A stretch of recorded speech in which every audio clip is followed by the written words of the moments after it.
व्यापारी किस्त नंबर 17। व्यापारी किस्त नंबर 17। मैंने कसमसाते हुए आहिस्ता आहिस्ता आंखें खोली। मैं किसी कार की पिछली सीट पर नीमदराज था और कार सड़क पर दौड़ती हुई आगे बढ़ती जा रही थी। कार में नीम तारीकी थी।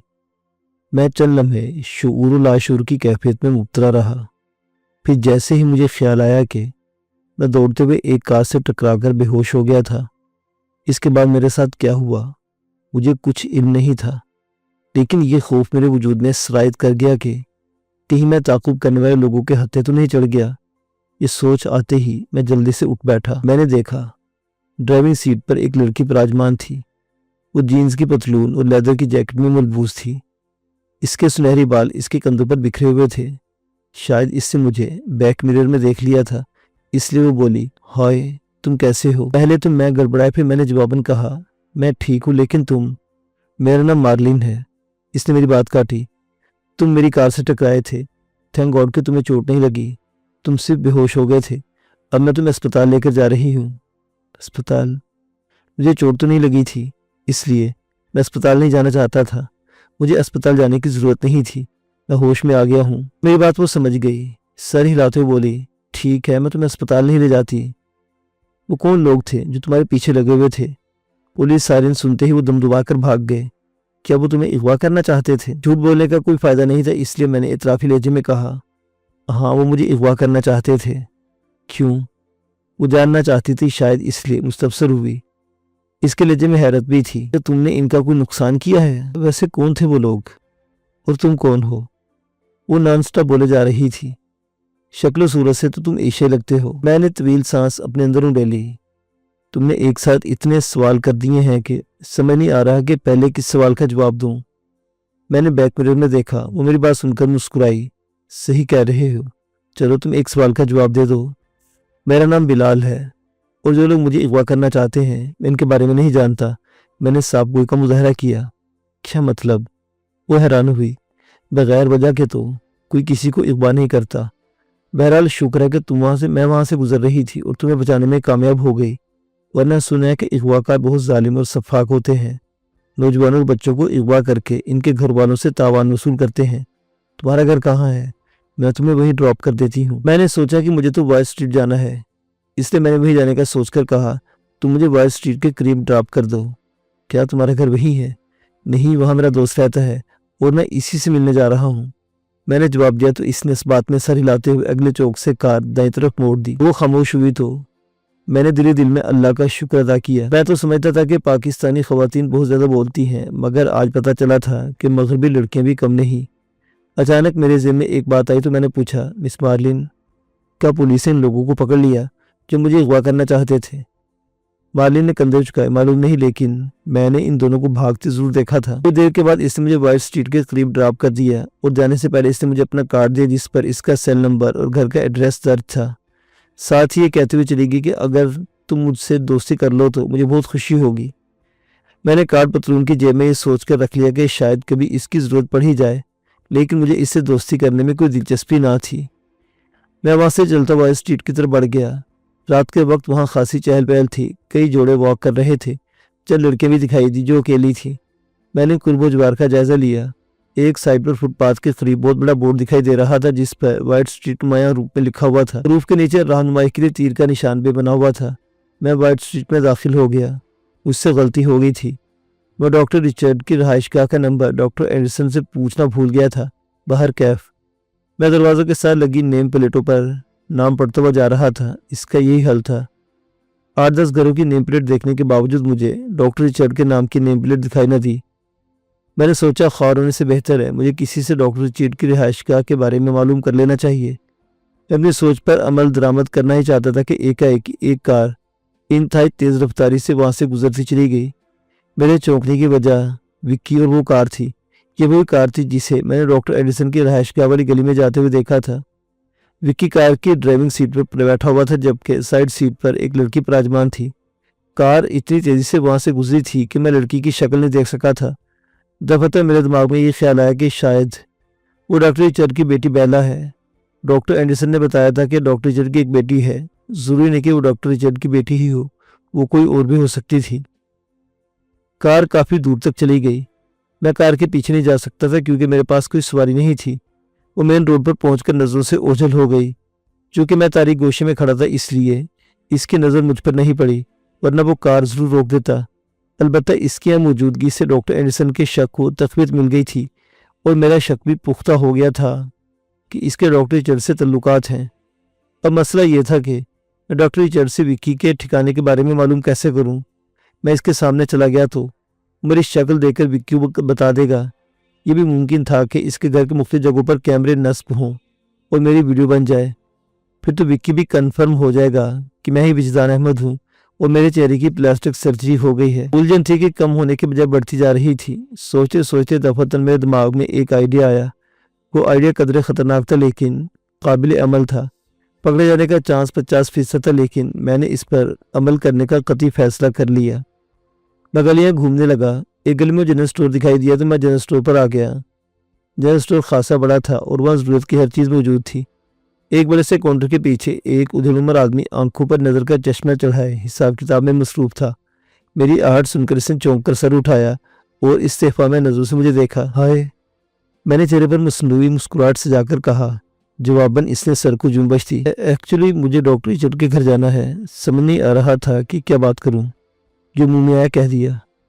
क्या बता सकते कि इनका घर कहाँ है? स्ट्रीट नंबर 4 में लेफ्ट लाइन में तीसरा घर डॉक्टर रिचर्ड का है, इसने बताया। लेकिन तुम कौन हो? किस मुल्क के बाशिंदे हो? ये गोरे तफ्तीश बहुत करते हैं। मैंने जवाब दिया, जी मैं एशियाई हूँ और डॉक्टर रिचर्ड की बेटी के साथ पढ़ता हूँ। इसने इस बात में सर हिलाया। मैं इसका शुक्रिया अदा करके स्टोर से निकल आया। स्ट्रीट नंबर 4 तलाश करने में ज़रा भी दिक्कत न हुई। कुछ देर के बाद मैं डॉक्टर रिचर्ड के घर के सामने मौजूद था। बैरून दरवाजे के आगे बड़ा सा एक बरामदा था। बरामदे से हटकर थोड़े फासले पर पोर्च था जहाँ कार मौजूद थी।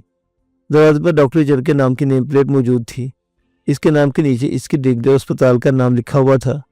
मैंने धड़कते दिल के साथ कॉलबेल बजाई और किसी के आने का इंतजार करने लगा।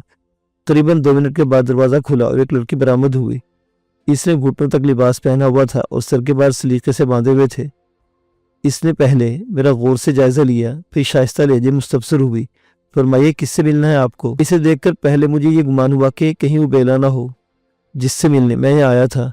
दरअसल मेरा प्लान कि मैं बेला से मिलने के बहाने डॉक्टर रिचर्ड की रहायशगाह पर चला जाऊंगा, क्योंकि मैंने विक्की के साथ जिस लड़की को देखा था मुझे यही लगा कि वो बेला है। अगर वो बेला है तो विक्की इसे वापस छोड़ने ज़रूर आएगा और मैं इसकी कार में छुपकर इसके ठिकाने पर पहुंच जाऊंगा। वो बेला, कहते कहते मैं दानिस्ता चुप हो गया। मिस बेला? तुम मिस बेला से मिलने आए हो? इससे ज़ेरे लब दोहराया। वो तो मिस्टर वक्कास के साथ रेनबो होटल के डिनर के लिए गई है। इसके तस्दीक करने पर मेरी जान में जान आ गई। ओके, आप? लड़की ने तस्दीक चाहिए। मैं मिस बेला का फ्रेंड गोरजस हूँ, मैंने कहा। इसके साथ पढ़ता हूँ। अगर तुम मिस बेला का इंतज़ार करना चाहो तो अंदर बैठकर इंतज़ार कर सकते हो, इसने मुझे ऑफर की, लेकिन मैंने शुक्रिया कहकर रद्द कर दी और फिर मिलने का कहकर वहाँ से निकलकर गली के नुक्कड़ पर मौजूद दरख्त की ओट में पहुँच गया। वक्त अपनी मखसूस रफ्तार से गुजरता रहा।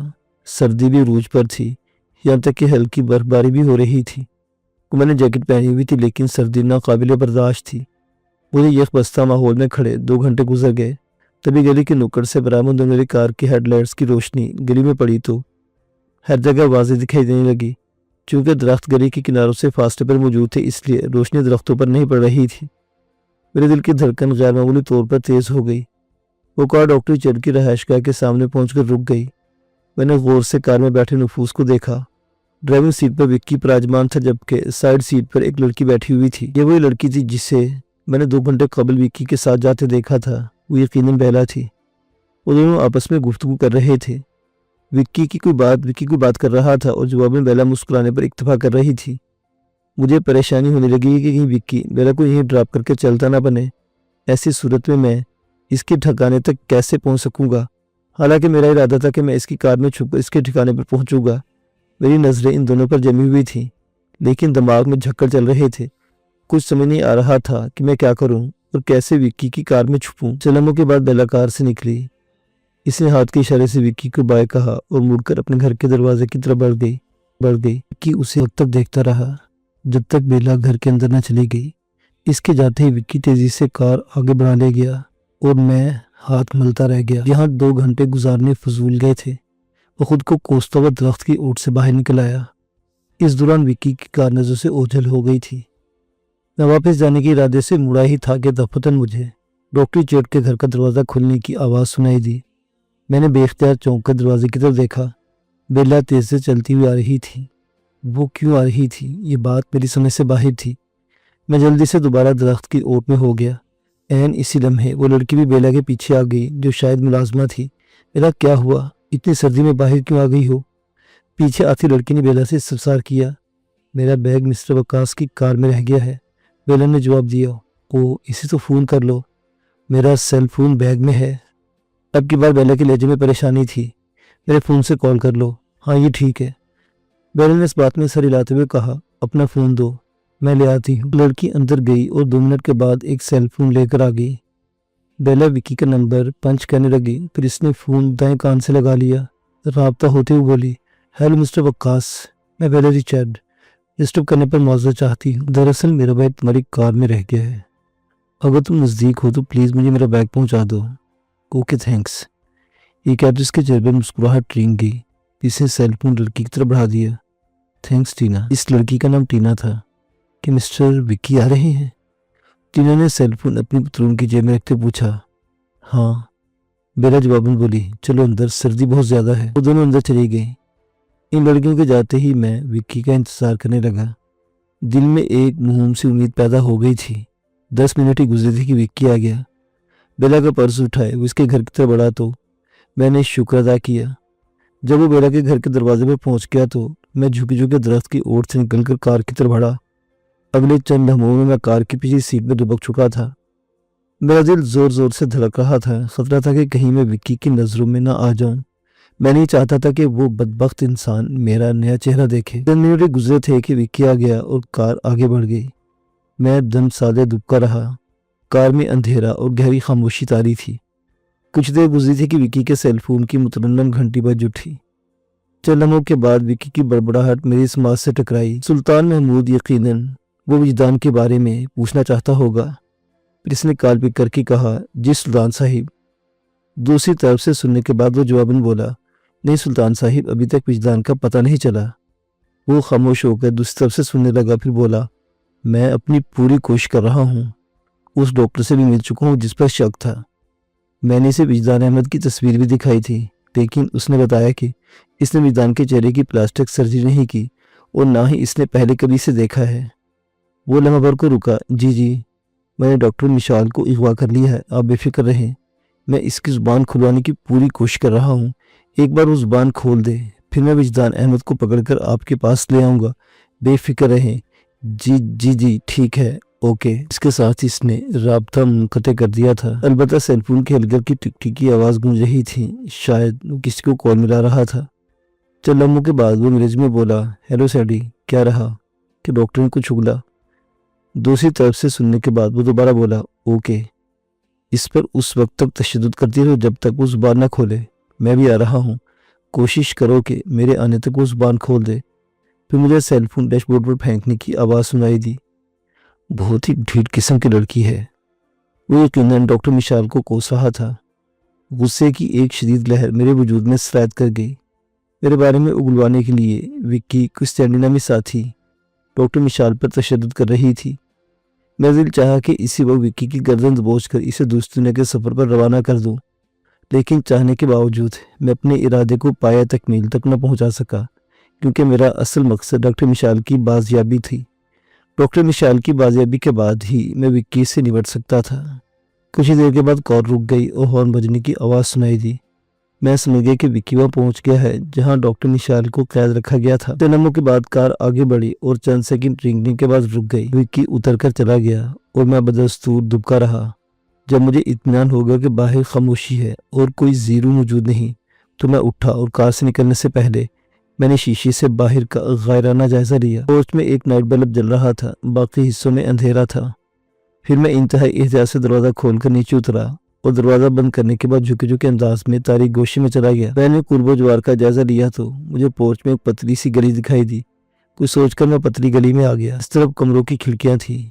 2 खिड़कियां अंधेरों में डूबी हुई थी, अलबत्ता तीसरी खिड़की पर पर्दों के पीछे से रोशनी दिखाई दे रही थी। मैं दबे कदमों चलता हुआ रोशनी वाली खिड़की के पास आ गया। इत्तेफाक से इस खिड़की से पर्दा थोड़ा सा हटा हुआ था, जिससे अंदर का मंजर दिखाई दे रहा था। मैंने शीशे से आंख लगाई और अंदर का मंजर देखने लगा। वो एक शानदार और उसी बेडरूम था। एक दीवार के साथ वस्त में जहाजी साइज का बेड पड़ा हुआ था और इसकी दूसरी तरफ सोफे रखे थे। एक सोफे पर एक लड़की टांग को टांग चढ़ाए ऐसे अंदाज में बैठी थी जैसे किसी का इंतजार कर रही हो। इसके आगे मेज पर शराब की एक बोतल और 2 जाम रखे हुए थे। लड़की बेहद खूबसूरत थी। वो सिर्फ नाइटी में मलबूस थी। विक्की कहीं भी दिखाई नहीं दे रहा था। मैं इस लड़की के बारे में सोचने लगा, यकीनन वही सैंडी है जिसने डॉक्टर मिशाल पर तशद्दुद किया है। वैसे शक्ल सूरत से तो वो किसी तरह भी सफाक दिखाई नहीं देती थी, लेकिन बाजू का शक्लें भी धोखा दे जाती हैं। मुझे हैरत हो रही थी कि विक्की का इस लड़की से क्या ताल्लुक हो सकता है। डॉक्टर चर की बेटी वेलेसिस की दोस्ती थी। मैंने खिड़की से हटने का इरादा किया ही था कि इसी लम्हे विक्की दिखाई दिया और मैं हटते हटते रुक गया। विक्की ने लिबास तब्दील कर लिया था और हंसते हुए लड़की की तरफ बढ़ा। इसे देखकर लड़की सोफे से खड़ी हो गई। दोनों हम आगोश हुए और फिर सोफे पर बैठकर बातें करने लगे। खिड़की पर शीशा होने की वजह से मुझे इनकी आवाज सुनाई नहीं दे रही थी। लड़की ने दोनों जामों में शराब उंडे ली और एक जाम विक्की को देने के बाद इसने दूसरा जाम उठा लिया और वो शराब पीने के साथ साथ बातें भी कर रहे थे। अब मैं तजब्जुब का शिकार हो गया कि डॉक्टर मिशाल किस कमरे में होगी। मुझे इसे फौजी बाजियाब कराना होगा। ये कुछ सोचते हुए मैंने गैर तौर पर ऊपर देखा तो मुझे एक कमरे में रोशनी दिखाई दी, जबकि इसके दाएं वाले कमरे की रोशनी बुझी हुई थी। कुछ सोचकर मैं गली से निकलकर दोबारा पोर्च में आ गया।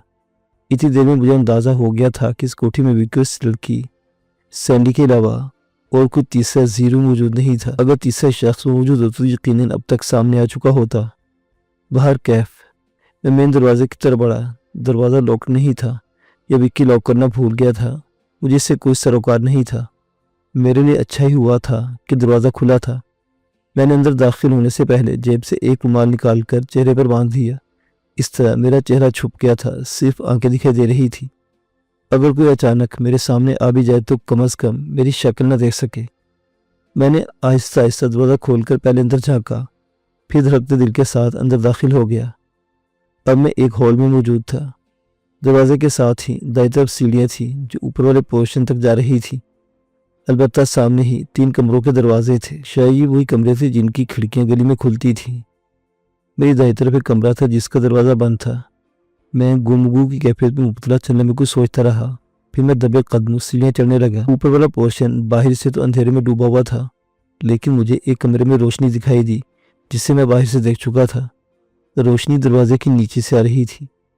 इस दरवाजे तक पहुंचते मुझे 1 सेकंड लगा।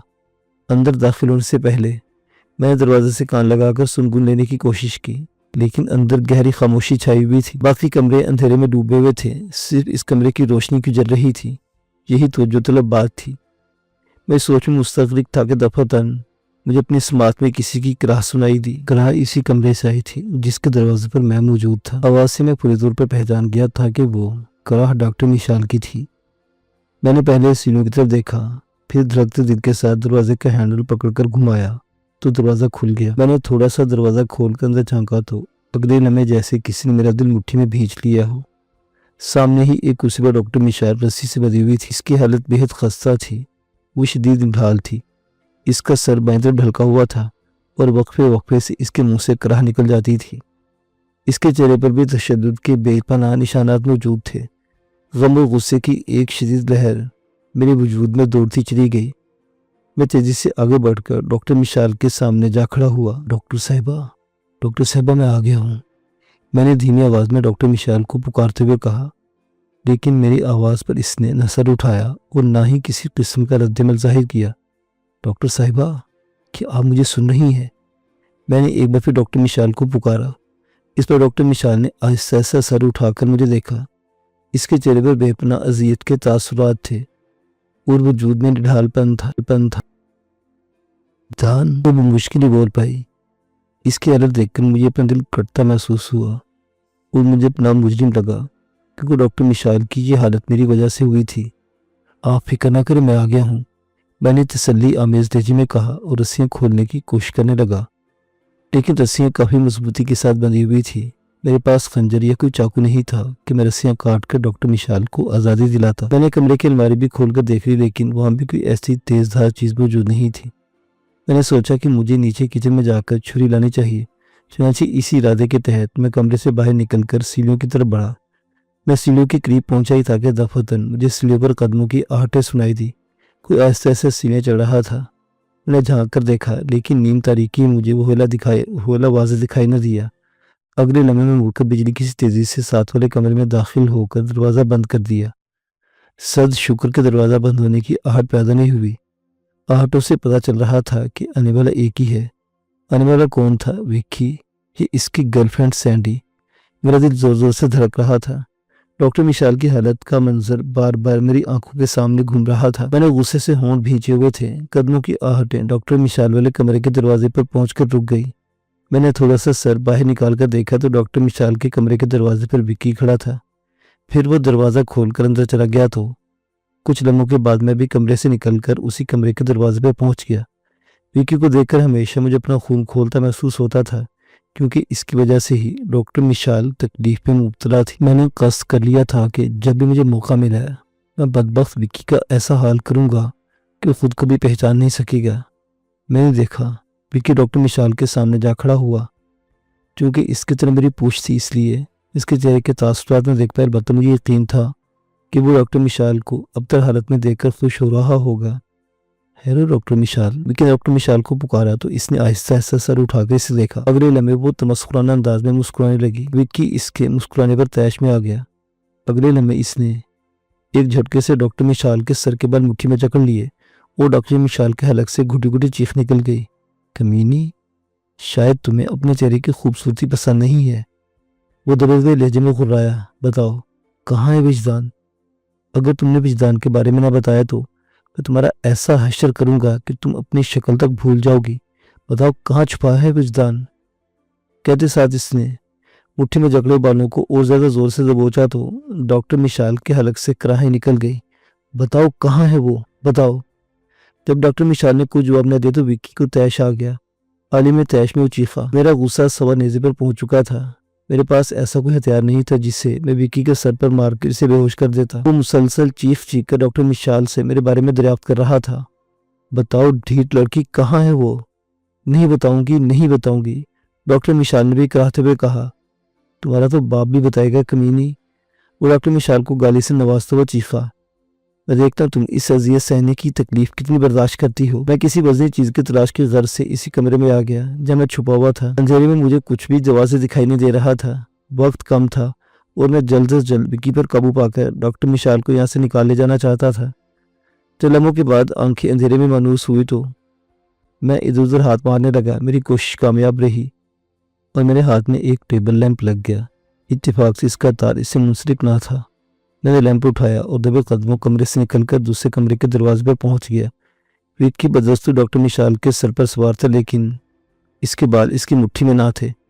बताओ डॉक्टर मिशाल, विजदान कहाँ है? विक्की कह रहा था। मैं दबे कदमों चलता हुआ कमरे में दाखिल हो गया। विक्की की बात पूरी न हुई थी कि मैंने लैंप का निचला हिस्सा इसके सर पर दे मारा। शायद जब जोरदार थी कि विक्की दर्दनाक चीख मारता हुआ मुंह के बल फर्श पर गिरा और फिर उठ न सका। मैंने लैंप एक तरफ फेंका और डॉक्टर मिशाल की तरफ मुतवज्जो हुआ। वो मुतवज्जिह नजरों से मुझे देख रही थी। ओहो, कहीं ये मर ना गया हो। वो सरासीमगी से बोली। मरता है तो मर जाए हमारी बला से। मैंने नखवत भरे लहजे में कहा। मैंने आपके साथ बहुत बुरा किया, इसे इसका हिसाब देना होगा।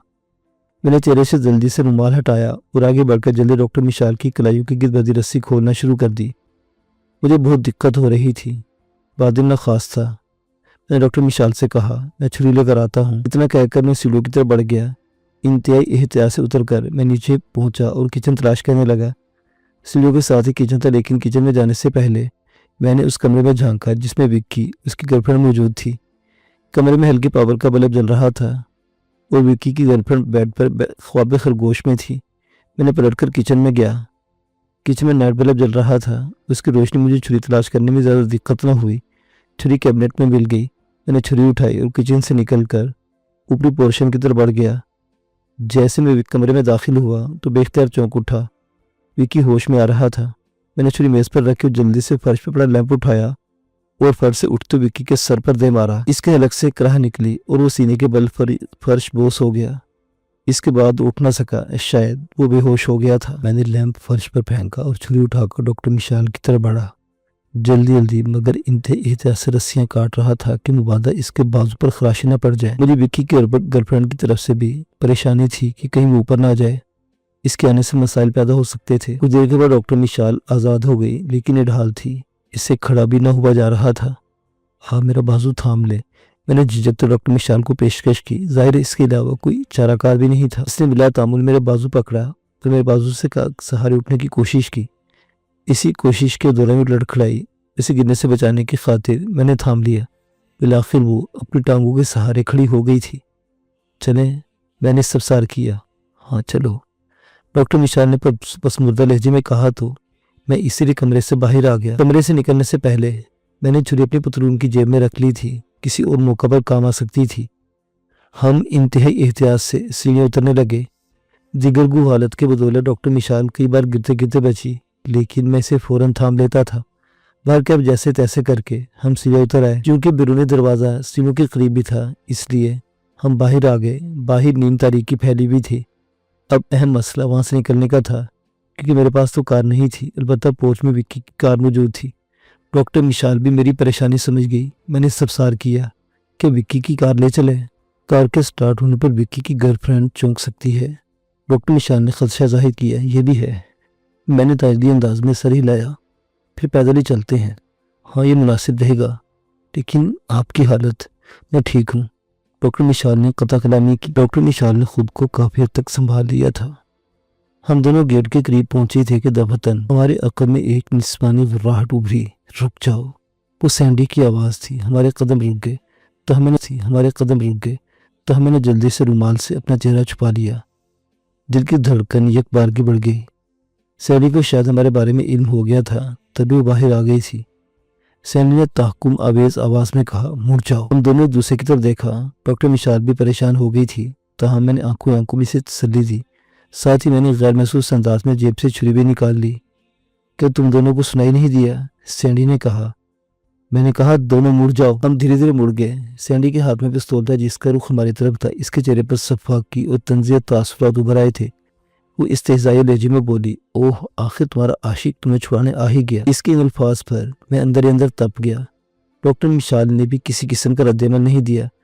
सैंडी ताकुम अमेज़ लहजे में दोबारा बोली, निकाब उतार दो मिस्टर आशिक। मैंने इसके हुक्म की तामील न की। मैं नहीं चाहता था कि सैंडी मेरा चेहरा देखे। तभी फुंकारी, क्या तुम्हें सुनाई नहीं दिया? नकाब उतारो। ये मालूम है तो जिसको विक्की तलाश कर रहा है। कहते फिर दफतन वो चूंकि वो विक्की कहाँ है? मैं खामोश रहा, क्योंकि मैं बोलना नहीं चाहता था। ऐसा न हो कि विक्की होश में आकर वहां पहुंच जाए और मेरी आवाज़ सुन ले। होने तो कुछ भी हो सकता था।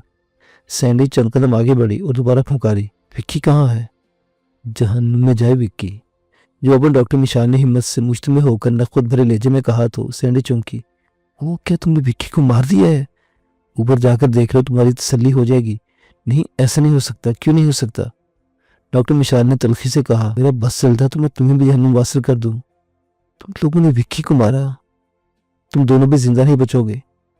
सैंडी दांतों को कचकचाते बोली, कबल इसके कि हम दोनों में से किसी पर गोली चलाती। मैंने इंतहाई फुर्ती से हाथ में पकड़ी हुई छुरी सैंडी पर फेंक दी। सद शुक्र कि मेरा निशाना खता नहीं गया था।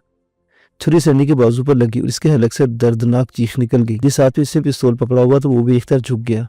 मैंने चश्मे जद में दौड़कर इससे पिस्तौल झपट लिया। शायद सैंडी को मुझसे इतनी फुर्ती की उम्मीद नहीं थी, इसलिए तकलीफ में मुब्तला होने के बावजूद इसने हैरत भरी नजरों से मुझे देखा। मैंने पिस्तौल के इशारे पर इसे अंदर जाने को कहा। छुरी इसके मेरे होंठ नीचे खूंखार नजरों से मुझे देखती हुई अंदर चली गई। मैंने दरवाजा लॉक किया। इससे कुछ बैद नहीं थी, वो छुरी निकाल कर दोबारा बाहर आ सकती थी, इसलिए मैं डॉक्टर मिशाल को लेकर यहाँ से जल्द अज जल्द निकल जाना चाहता था। मैंने पिस्तौल जेब में रखकर पलट कर डॉक्टर मिशाल के पास पहुँच गया। तभी मुझसे मुखातिब हुई, पिस्तान, मेरा हैंडबैग वो कहाँ है? मैंने इस्तफसार किया। शायद विक्की की कार में होगा, मिशाल ने जवाब दिया। मैंने आगे बढ़कर जल्दी से विक्की की कार का दरवाज़ा खोलकर अंदर झांका तो वाकई डैशबोर्ड पर डॉक्टर मिशाल का हैंडबैग मौजूद था। मैंने जल्दी से वो बैग उठा लिया। कुछ देर के बाद हम सैंडी की कोठी से निकलकर मेन सड़क पर पहुंच गए। रात का वक्त था। दूर दूर तक कोई टैक्सी या कोई दूसरी गाड़ी दिखाई न दे रही थी, लेकिन मुझे उम्मीद थी कि इस तरफ कोई ना कोई गाड़ी जरूर आएगी। विक्की इतनी जल्दी होश में आने वाला नहीं था। अगर सैंडी कोशिश करती तो शायद वो होश में आ जाए, लेकिन इसके होश में आने से पहले हम बहुत दूर जा चुके होंगे और वो हमारी गर्द को भी ना पा सकेगा, हाथ मलता रह जाएगा। सद शुक्र कि हमें जल्दी एक टैक्सी मिल गई। टैक्सी में बैठे डॉक्टर मिशाल ने होटल का नाम बताया तो ड्राइवर ने हमें आधे घंटे के अंदर अंदर होटल पहुंचा दिया। मैंने होटल इंतजामिया से मेडिकल बॉक्स मंगवाया और डॉक्टर मिशाल के चेहरे के जख्मों को साफ करके इन पर क्रीम लगा दी। जब मैं मेडिकल बॉक्स मेज़ पर रखकर डॉक्टर मिशाल की तरफ मुड़ा तो इससे मुस्कुराते हुए कहा, तुम्हारा शुक्रिया विजदान। किस बात का शुक्रिया? मैंने गोया अनजान बनने की अदाकारी की। मुझे बाजियाब कराने का, ये तो मेरा फ़र्ज़ था। मैंने आजिज़ी का मुजाहरा किया। जब आप अगवा होगी तो मैं बेहद परेशान हो गया था। समझ नहीं आ रहा था कि मैं आपको कहाँ तलाश करूँ। फिर तुम मुझ तक कैसे तलाश किया और मुझ तक कैसे पहुँचे? डॉक्टर मिशाल ने दिलचस्पी से पूछा। मुझे डॉक्टर रिचर्ड पर शक था, मैंने जवाब दिया। डॉक्टर मिशाल ने डॉक्टर रिचर्ड के मुतालिक दरियाफ्त किया तो मैंने सारी तफसील बता दी। डॉक्टर मिशाल मेरी कारकर्दगी पर न सिर्फ खुश हुई बल्कि मुझे दाद भी दी। इसने जब दोबारा मेरा शुक्र अदा किया तो मैंने कहा, प्लीज़ मुझे शर्मिंदा ना करे। ओके, डॉक्टर मिशाल ने जहरीला मुस्कुराते हुए सरे तस्लीम खम किया। कुछ देर मजीद बातें करने के बाद मैं डॉक्टर मिशाल को अल्लाह हाफिज कहकर अपने कमरे में आ गया।